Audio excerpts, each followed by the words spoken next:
আমার ভালোবাসা তো ভুল ছিল না, কেন করলে তুমি এমন ছলনা?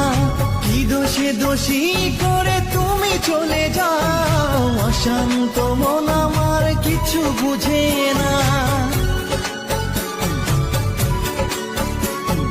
প্রশ্ন করে দেখো তোমাকে তুমি, বুঝবে তাহলে আছে কেমন আমি।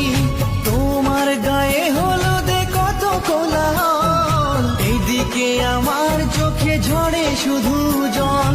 ভুলতে পারি না আমি তোমার স্মৃতি, কেমনে ভুলে গেছো ওগো প্রিয়সী। মনে কি পড়ে না সেই মধুর প্রীতি, মনে কি পড়ে না সেই মধুর প্রীতি। পুষ্পে ভরা তোমার পেলাম চিঠি।